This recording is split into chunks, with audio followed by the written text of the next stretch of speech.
မင်္ဂလာပါရှင်ကျမတို့ channel ကနေနောက်ဆုံးရရှိထားတဲ့သတင်းသစ်များကိုတင်ဆက်ပေးပါတော့မယ်ပထမဆုံးအာဆီယံအနေဖြင့်မြန်မာစစ်အုပ်စု၏ရွေးကောက်ပွဲကိုပြက်ပြက်သားသားညှင်းပယ်ရန်မလေးရှားနှင့်ထိုင်းနိုင်ငံသားဝန်ကြီးဟောင်း2ဦးနှင့်မြန်မာနိုင်ငံဆိုင်ရာအထူးကြံပေးကောင်စီ SACM ကတိုက်တွန်းတဲ့သတင်းကိုတင်ဆက်ပေးပါမယ်အာဆီယံအနေဖြင့်မြန်မာစစ်အုပ်စု၏ရွေးကောက်ပွဲကိုပြက်ပြက်သားသားညှင်းပယ်ရန်မလေးရှားနှင့်ထိုင်းနိုင်ငံသားဝန်ကြီးဟောင်း2ဦးနှင့်မြန်မာနိုင်ငံဆိုင်ရာအထူးကြံပေးကောင်စီ SACM ကယနေ့ကြေညာချက်ထုတ်ပြန်တိုက်တွန်းလိုက်ပါတယ်။အဆိုပါကြေညာချက်ကိုမလေးရှားနိုင်ငံသားဝန်ကြီးဒိုကိုဆရီမိုဟာမက်နဲ့ထိုင်းနိုင်ငံသားဝန်ကြီးတို့ကမြန်မာနိုင်ငံဆိုင်ရာအထူးကြံပေးကောင်စီ SACM အဖွဲ့ဝင်3ဦးနဲ့အတူထုတ်ပြန်လိုက်ခြင်းဖြစ်ပြီးယခုအောက်တိုဘာလအတွင်းမလေးရှားနိုင်ငံကွာလာလမ်ပူမြို့မှာပြုလုပ်မဲ့48ကြိမ်မြောက်အာဆီယံထိပ်သီးအစည်းအဝေးမှာစစ်အုပ်စု၏အထူးရောင်ရွေးကောက်ပွဲကိုပြက်ပြက်သားသားညှင်းပယ်ရန်မြန်မာနိုင်ငံပေါ်မဟာဗျူဟာများပြန်လည်သုံးသပ်သတ်မှတ်ရန်တောင်းဆိုလိုက်ခြင်းဖြစ်ပါတယ်။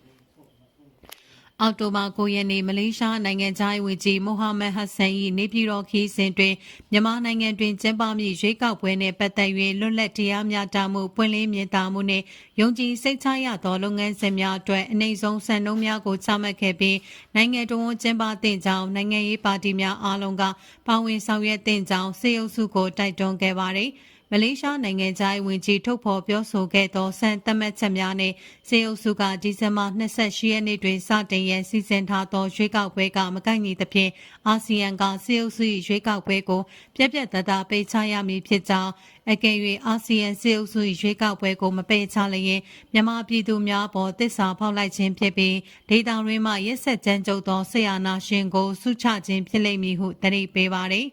စေအုပ်စုကမလေးရှားနိုင်ငံသားဝန်ကြီးခီးစဉ်ကိုလိမ်လည်ဝါဒဖြန့်ခဲ့ပြီးအာဆီယံကမြန်မာနိုင်ငံသို့ရွေးကောက်ပွဲစောင့်ကြည့်အဖွဲ့များဆင်းလွတ်မည်ဟုကြေညာပြုခဲ့သည့်ဝါဒဖြန့်ပြောင်းတင်းလိမ်လည်ခြင်းမှာတရားဝင်မှုရရှိရေးကြိုးပမ်းမှုတရက်ဖြစ်ကြောင်းထောက်ပြထားပါသည်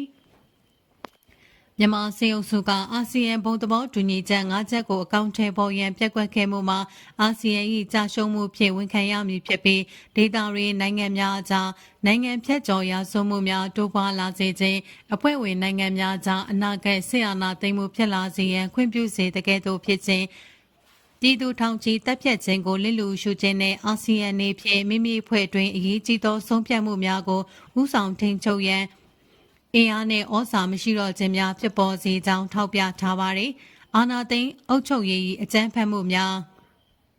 အမြင့်ဆုံးဆင့်ကိုရောက်ရှိလာချိန်မှာအထူးရောင်ရွေးကောက်ပွဲမှာလည်းနီးကပ်လာနေသောကြောင့်အာဆီယံအဖွဲ့အနေဖြင့်လှုပ်ဆောင်နိုင်သည့်နောက်ဆုံးအခွင့်အရေးတစ်ခုပဲကျန်ရှိတော့ကြောင်းပထမဦးစွာအာဆီယံသည်စစ်တပ်၏အထူးရောင်ရွေးကောက်ပွဲကိုဆန့်ကျင်ကြောင်းပြက်ပြက်သားသားရှင်းရှင်းလင်းလင်းပြောကြားသင့်ပြီး၎င်းတွင်ပါဝင်ပတ်သက်ခြင်းမရှိရနှင့်ရွေးကောက်ပွဲရလဒ်ကိုပယ်ချရမည်ဖြစ်ကြောင်းစစ်မှန်ပြီးအားလုံးပါဝင်နိုင်သောငြိမ်းချမ်းရေးသဘောတူညီချက်ကိုရရှိရန်နိုင်ငံရေးအကျဉ်းသားများအားလုံးလွှတ်ပေးရန်တရားဝင်နိုင်ငံရေးပါတီများပါဝင်နိုင်ရန်တိုက်ပွဲများရပ်ဆိုင်းရန်နိုင်ငံတကာစောင့်ကြည့်လေ့လာရေးဖွဲ့များလာရောက်နိုင်မှသာလျှင်စစ်မှန်ပြီးယုံကြည်စိတ်ချရသောတနိုင်ငံလုံးအတိုင်းအတာဖြင့်ရွေးကောက်ပွဲများကိုမြန်မာနိုင်ငံတွင်ကျင်းပရန်ဖြစ်ကြောင်းထောက်ပြထားပါသည်ထို့ပြင်အာဆီယံဘုံသဘောတူညီချက်၅ချက်ကိုမြန်မာစစ်တပ်ကအကောင့်ထဲမဖော်ရန်နဲ့မြန်မာစစ်တပ်ကိုရှုံချမှုမှကင်းလွတ်ခွင့်မပေးရန်တင်းကျပ်ရမည်ဖြစ်ကြောင်းစစ်တပ်ကိုယ်စားလှယ်များနဲ့စစ်တပ်ခေါင်းဆောင်များကိုအာဆီယံအစည်းအဝေးတိုင်းမှာပိတ်ပင်မှုများတိုးချဲ့ရန်လည်းတိုက်တွန်းထားပါတယ်။